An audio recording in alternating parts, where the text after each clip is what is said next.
Hello and welcome to another episode of the Electric Norwegian. I'm Mats and this is Robert. Hello.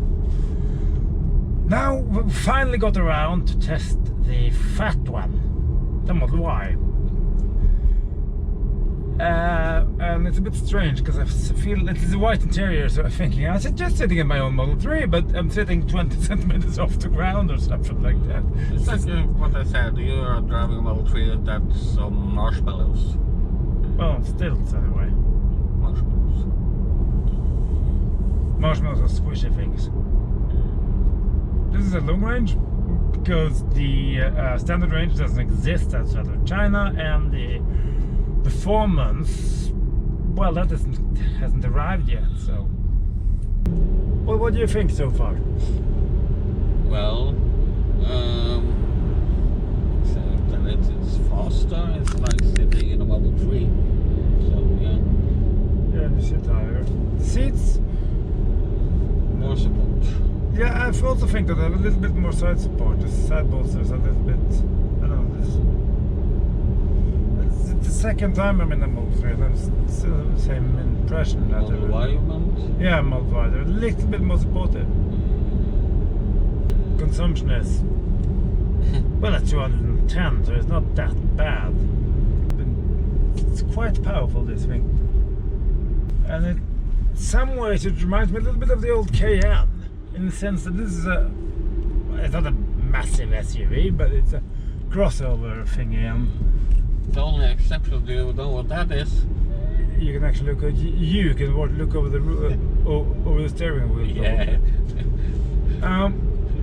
It doesn't really like this. It stays flat. So it's the problem then is, of course, it's quite stiffly sprung. So over bridge joints and stuff like that, it doesn't, just crashes, which is a bit sad and unnecessary.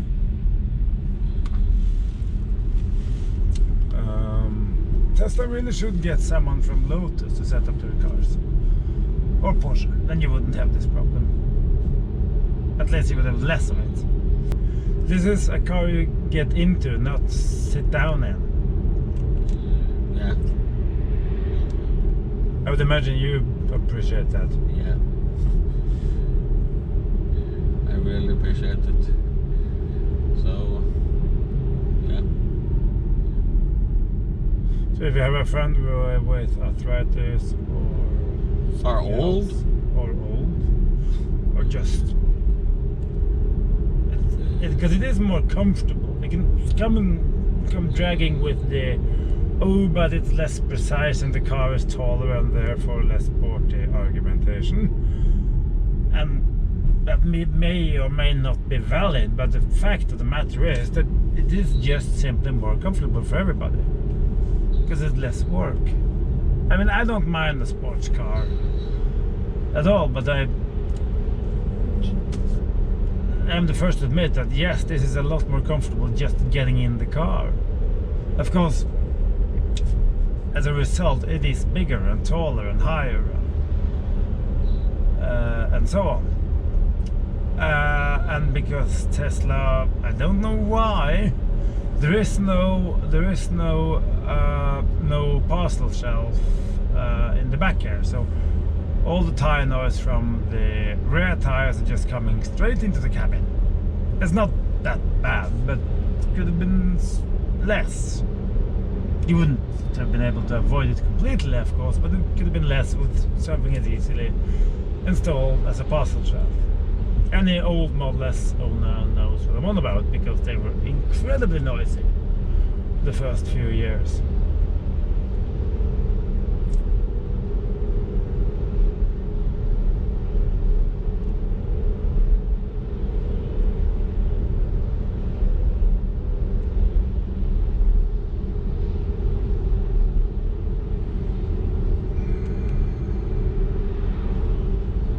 Sound system here is a lot better than in my standard range.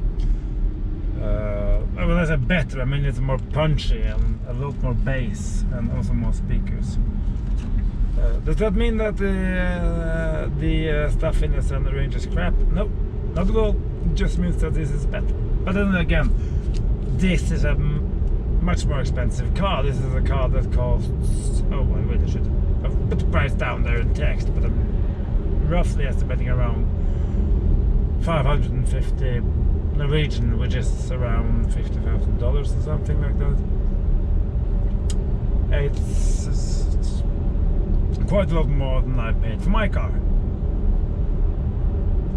So, yeah, but of course this can pull more. It can pull 1600 kilos versus the Model 3 can just pull 1000 kilos or a ton. 54,000 euros. 54, okay, not bad guess then. So, yeah.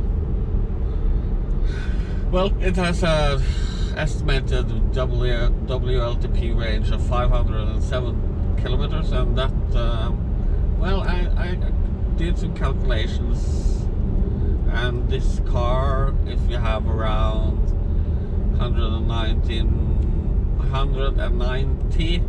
in average, you can get around 450, 470. That's pretty good.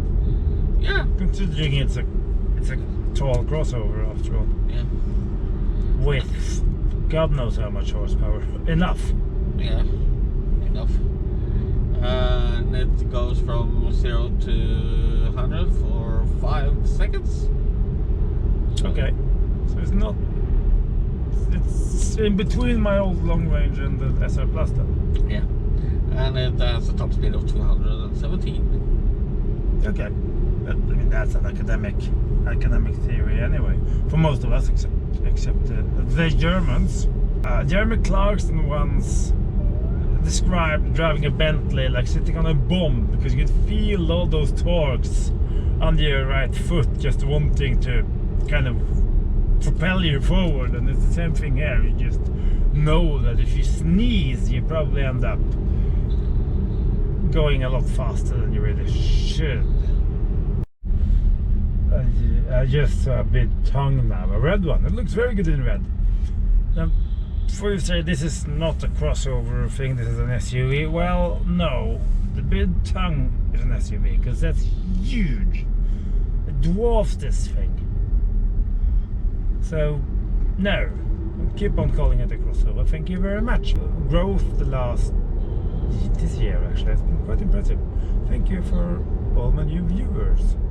Back to the suspension, and it is actually not bad. I mean, it's firm, and it could have been a little bit plusher, but it's not too firm. It's not like the old long range ones, which was a little bit too crashy. I must say this is quite acceptable indeed, very well judged.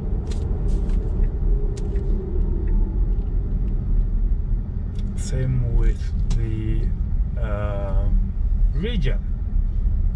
It's powerful, but it doesn't try to kill you.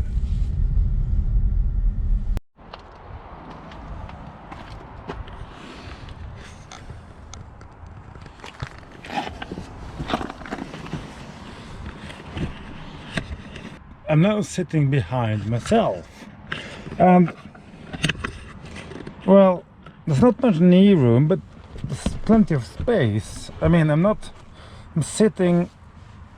There's plenty of space under here, and besides, behind Robert is even plus space for my head. The armrest is big and nice, and you can even have cups here and your arm at the same. It's really wider than the 3, and it's huge glass roof makes it all rather pleasant. Massive boot space.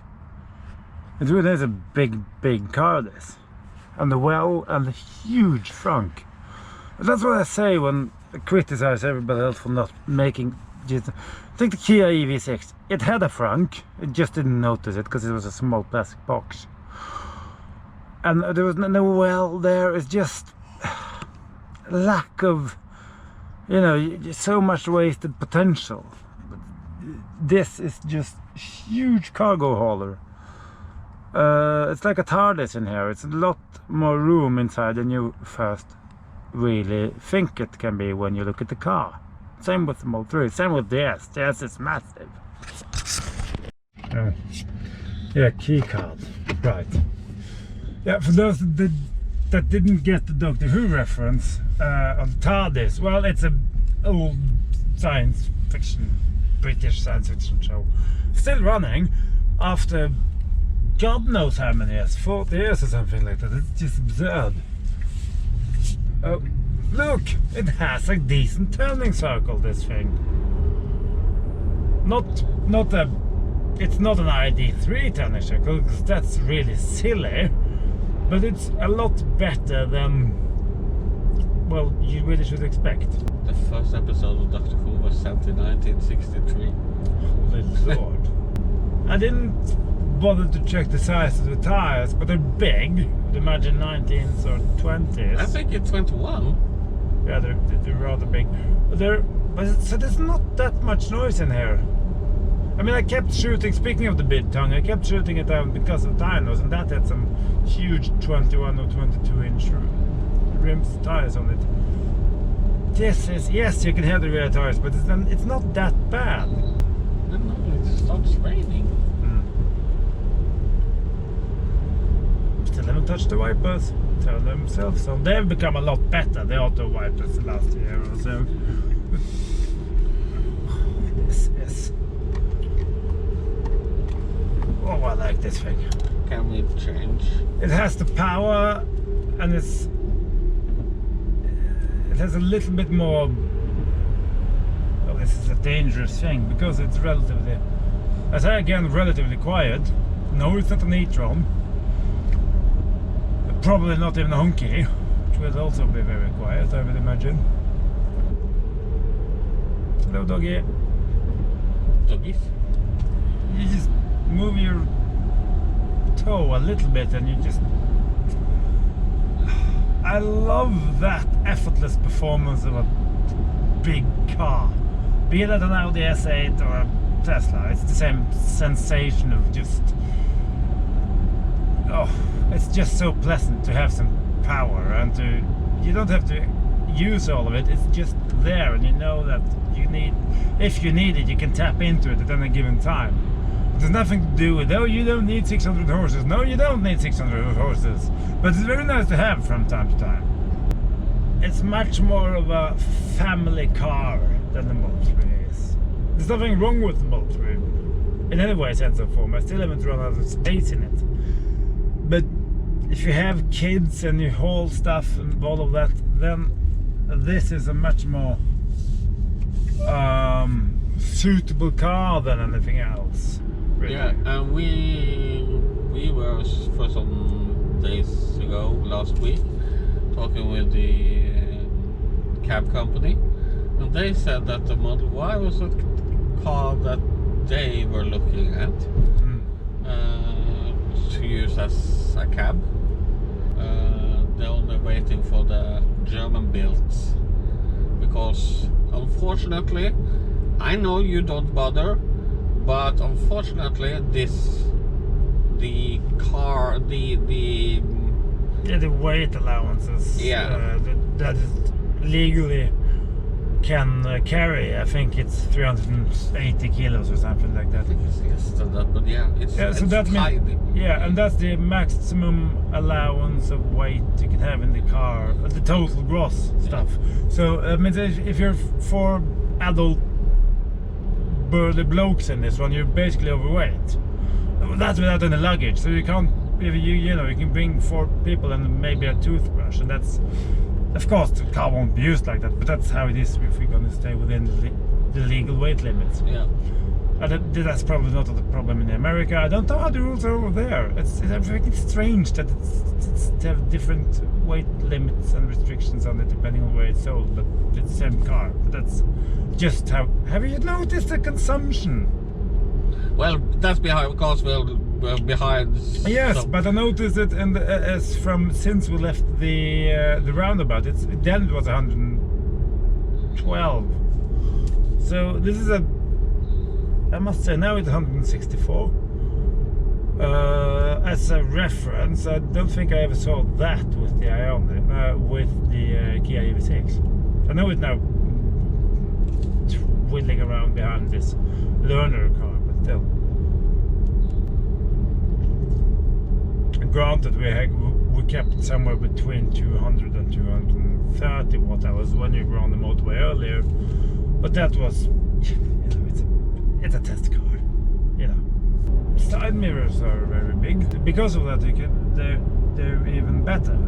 You can actually see a lot more of what's behind you, and that's nice. The headlights are the same, I would imagine, the same LED matrix stuff.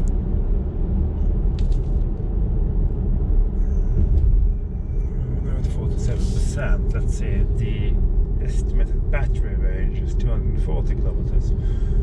The energy graph has a running average of 179 and 200 kilometers of range. That's not half bad. Still think I would have had a partial chance for that though. Just to try and keep the tire noise down a little bit more on some of the rougher tarmac. We haven't gone over the worst road sections after all today. Well, that's our impressions of this car. Do you have something else to add about the car? Nope. No? I really enjoy it. I like the seats.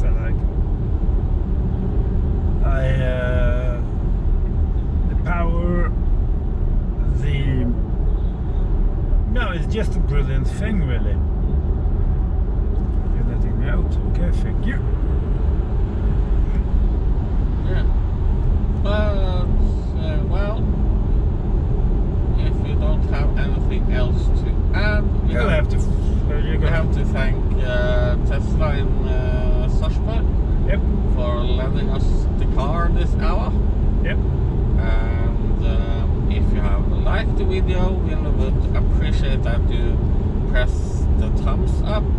Subscribe to the channel if you like it, because we are coming with more stuff. And please leave a comment. And we will be back in another car another time. So see you later. Yep. Bye. Bye bye.